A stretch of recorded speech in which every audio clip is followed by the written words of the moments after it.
হুমায়ুন আহমেদের আরও একটি গল্প নিয়ে হাজির হলো টিম গপ্পসপ্প। কুদ্দুস মিয়ার অদ্ভুত জীবন নিয়ে আজকের গল্প সংসার আবর্তিত হয়। চলুন শুরু করা যাক।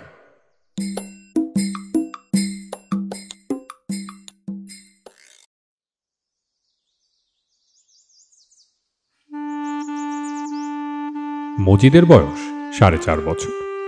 এ বয়সেই সে তার বাবার প্রতিভার একজন মুগ্ধ সমজদার। আজ তার মুগ্ধতা আকাশ স্পর্শ করেছে, কারণ তার বাবা কুদ্দুস মিয়া তাকে একটা ইঁদুর ধরে দিয়েছে।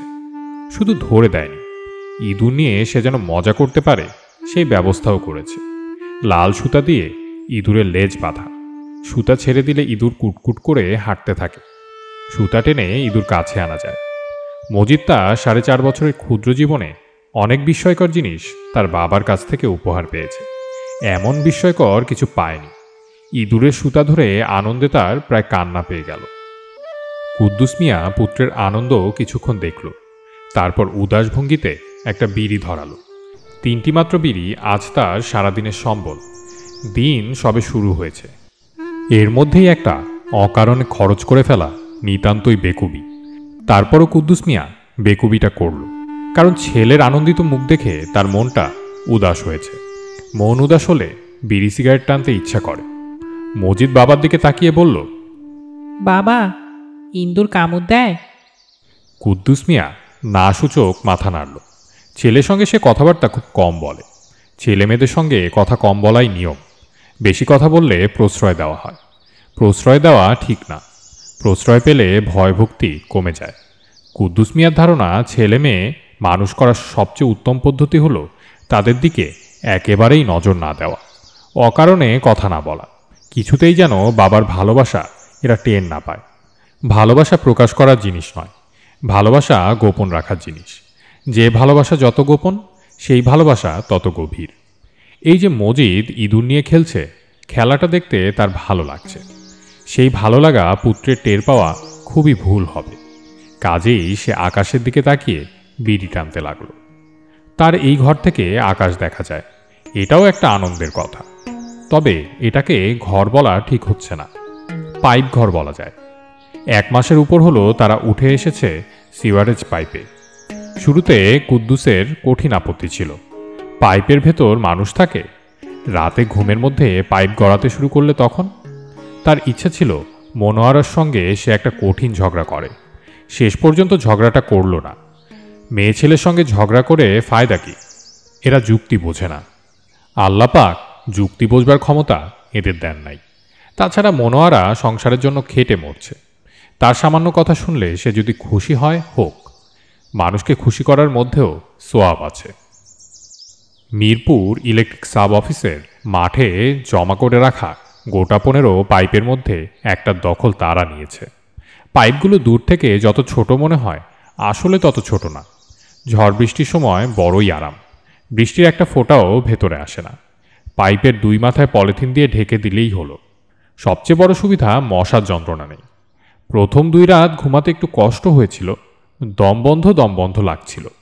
মনোয়ারাকে সে একসময় বলেই ফেলল, ও বউ, মনে হইতেছে কবরের ভেতর শুইয়া আছি, মানকের নেকে রাইসা সোয়াল জবাব শুরু করব। মনোয়ারা জবাব দেয়নি। স্বামীর অধিকাংশ কথার সে কোনো জবাব দেয় না। এটা এক ধরনের বেয়াদবি। রোজ হাসরে মনোয়ারা এই বেয়াদবির কারণে বিপদে পড়বে। কুদ্দুস ঠিক করে রেখেছে সুযোগ সুবিধা মতো বিষয়টা সে স্ত্রীকে বুঝিয়ে বলবে। সেরকম সুযোগ সুবিধা হচ্ছে না। মনোয়ারার মেজাজ খুবই খারাপ যাচ্ছে। মনোয়ারা কোনো জবাব না দিলেও মজিদ উৎসাহের সাথে জিজ্ঞেস করে, মানকের নেকের কে বাপজান? কুদ্দুস পুত্রের কৌতূহলে আনন্দিত হয়। মানকের নেকেরের সোয়াল জবাব বিশদভাবে বলতে যায়। এরা হইল আল্লাহ পাকের 2 ফেরেশতা। এরা আইসা প্রথমে বলে তোমার রব কে, তারপর বলে কে তোমার রসুল, তারপর বলে। মনোয়ারা চেঁচিয়ে বলে, চুপ জানতো, দিক করেন না। এটাও আদবের বরখেলাপ, স্বামীকে ধমক। স্বামী বড়ই আদবের জিনিস, তারে ধমক দেওয়া যায় না। এর জন্যও রোজ হাসরে মনোয়ারার জটিল অসুবিধা হবে। মনোয়ারার ধমকে কুদ্দুস খানিকটা উদাস হয়, তবে বিচলিত হয় না। যে সংসারের জন্য এত খাটাখাটি করে তার কিছু ভুল ত্রুটি ক্ষমার চোখে দেখা যায়। এই যে থাকার জন্য পাইপে সংসার পেতেছে, মনোয়ারার জন্যই সম্ভব হয়েছে। এই সব খোঁজখবর সেই রাখে। গত শীতে মিউনিসিপ্যালিটি থেকে কিছু কম্বল দেওয়া হয়েছে, সংখ্যায় অতি অল্প। মনোয়ারা সেই কম্বল 2টা জোগাড় করে ফেলল। অবিশ্বাস্য ব্যাপার। একটা তারা বিক্রি করেছে 42 টাকায়, দর ভালো পেয়েছে। অনেকে 20-25 টাকায় বিক্রি করেছে। সেই টাকা জমা আছে, একদিন রিক্সা কেনা হবে। মনোয়ারার ধারণা তাদের একটা নিজস্ব রিক্সা থাকলে সব সমস্যার সমাধান হয়ে যাবে। মেয়ে ছেলে যে কী পরিমাণ নির্বোধ, এটা তার একটা প্রমাণ। রিক্সা চালানোর শক্তি কি তার আছে? একটা পা বলতে গেলে অবশ।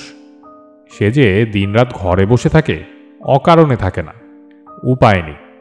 কোনো কারণে পা ঠিক হলেও ঢাকা শহরে মোটর গাড়ির যে উৎপাত, তার মধ্যে রিক্সা চালানো সহজ কথা? জীবন মৃত্যুর ব্যাপার।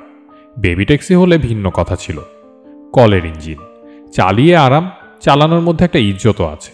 রিক্সাওয়ালাকে সবাই তুমি তুই করে, বেবি ট্যাক্সিওয়ালাকে বলে আপনি করে। ইজ্জত ছোট করে দেখার কোনো বিষয় নয়। কুদ্দুস অবশ্যই এখন কিছু বলছে না। সময় হোক, সময় হলে বলবে।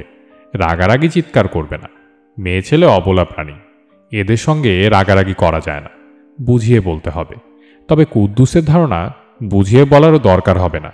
রিক্সার টাকা জমানো তো সহজ কথা না। বিপদ আপদের কি কোনো শেষ আছে? হুট করে একটা বিপদ আসবে, খরচা করো টাকা। গত ভাদ্র মাসে সেরকম একটা বিপদ ঘাড়ে এসে পড়ল। মনে হলে এখনও গায়ের লোম খাড়া হয়ে যায়। তারা তখন পাকা দালানে মোটামুটি সুখেই ছিল। কল্যাণপুরে 8তলা দালান হচ্ছিল। কী কারণে কয়েক বছর ধরে কাজ বন্ধ হয়ে আছে। ওই বাড়ির বিভিন্ন ঘর তাদের মতো মানুষেরা সেলামি দিয়ে ভাড়া নিয়ে থাকে। তারাও 200 টাকা সেলামি দিয়ে 4তলায় উঠে গেল। সিঁড়িতে রেলিং নেই, এটাই সমস্যা। অন্ধকারে উঠতে নামতে ভয় ভয় লাগে। পরিবেশও খারাপ, আজে বাজে মেয়ে ছেলে থাকে। রাত দুপুরে হুল্লোড়। এই সব জায়গায় সংসার করা ঠিক না। তারপরেও ছিল, উপায় কি? তখন বড় মেয়েটা পড়ল অসুখে। কথা নাই বার্তা নাই, আকাশ পাতাল জ্বর। তবে চিকিৎসার ত্রুটি হয়নি। মনোয়ারা তার জমা টাকার প্রতিটা পাই পয়সা খরচ করেছে। আজে বাজে মেয়ে যে কয়টা ছিল, তারাও সাহায্য করেছে। মেয়েটার মৃত্যুর পর আজে বাজে মেয়েগুলো গলা ফাটিয়ে কেঁদেছে। রোজ হাসরে এই মেয়েগুলোর বিচার হবে। তখন কারো সুপারিশ কাজে লাগবে না। যদি কাজে লাগতো তাহলে অবশ্যই কুদ্দুস সুপারিশ করত। আল্লাহ পাককে বলতো, ইয়া পরওয়ারদিগার, ইয়া গফুরুর রহিম, তুমি এই মেয়েগুলারে ক্ষমা করে দিও। এরা অভাবে পড়ে মহা অন্যায় করেছে। এই অভাব তোমারই দেওয়া। তুমি অবশ্য পরীক্ষা করার জন্যই অভাব দিয়েছ। এরা তোমার জটিল পরীক্ষায় পাশ করতে পারেনি, কিন্তু মেয়েগুলোর অন্তর ভালো ছিল। বড় মেয়েটার কথা কুদ্দুসের প্রায়ই মনে হয়। তখন মনটা উদাস হয়। মেয়েটা বড়ই সুন্দর ছিল। ছবি দেখার পোকা ছিল। সবসময় ঘ্যান ঘ্যান করত, বাপজান ছবি দেখব। ছবি দেখা বিরাট খরচান্ত ব্যাপার। তাছাড়া মনোয়ারা পছন্দ করে না। লুকিয়ে লুকিয়ে কয়েকবার মেয়েকে ছবি দেখিয়ে নিয়ে এসেছে। ছবির মধ্যে শিক্ষণীয় কিছু নেই, টাকা নষ্ট। তারপরেও শিশুর আবদার বলে কথা। শিশুদের প্রশ্রয় দিতে নেই, কিন্তু তাদের 2-1টা আবদার রাখতে হয়। এই বিষয়েও নবীজির নির্দেশ আছে। নবীজি শিশুদের স্নেহ করার জন্য কঠিন নির্দেশ দিয়ে গেছেন। নবীজি বলেছেন, যে শিশুদের স্নেহ করে না সে আমার উম্মত না। কুদ্দুস নবীজির নির্দেশ মেনে মেয়েটাকে স্নেহ করেছে, প্রয়োজনের বেশি করেছে। করা উচিত হয়নি। আরেকটু কম স্নেহ করলে তার মৃত্যুতে কষ্ট কম হতো। তবে আল্লাহ পাকের হিসেব ঠিক আছে। মেয়েটা বেশি সুন্দর ছিল। বড় হলে মেয়েকে নিয়ে বিপদ হতো। স্নেহ দেখানোতে বিপদ আছে বলেই মজিদকে সে স্নেহ কম দেখাচ্ছে। ইঁদুরের বাচ্চা ধরে দিয়েছে, এতে অনেকখানি স্নেহ দেখানো হয়ে গেছে। কোনো এক ফাঁকে একটা ধমক দিয়ে স্নেহ কমিয়ে দিতে হবে। বাবজান, ইন্দুর কি খায়? যা পায় খায়। চিরা, গুড়, মুড়ি, কাগজ, লোহা খায় না এমন কোনো জিনিস নাই। ইন্দুর আর ছাগল দুইজনই এক পদের, খাওনের ওস্তাদ। মজিদ চোখ বড় বড় করে বাবার কথা শোনে। এতে বড় ভালো লাগে কুদ্দুসের। মনোয়ারা আজকাল তার কথা শোনে না। কিছু বলতে গেলে বলে, চুপ করে ঘুম যান, দিক কইরেন না। কুদ্দুসের কথা বলতে ইচ্ছা করে। সংসার ধর্ম করতে হলে কথা বলতে হয়। কথার মধ্যেই থাকে ভাব ভালোবাসা। কথা না থাকলে ভাব ভালোবাসা আসবে কিভাবে? মনোয়ারা সহজ সত্য বোঝে না। তার শুধু রোজগারের চিন্তা। পথের ফকির হওয়ার মধ্যেও আনন্দ আছে। আমাদের নবীজিও বলতে গেলে পথের ফকির ছিলেন। বাবজান, হুম। ইন্দুরটার খিদা লাগছে। তোর নিজের লাগছে? মজিদ লাজুক ভঙ্গিতে হাসে। কুদ্দুসের বড়ই মায়া লাগে। তোর মা আসুক, ব্যবস্থা হইব। খিদের কথায় কুদ্দুস নিজেও খানিকটা অস্থির বোধ করে। তার নিজেরও খিদে হচ্ছে, প্রবলভাবে হচ্ছে।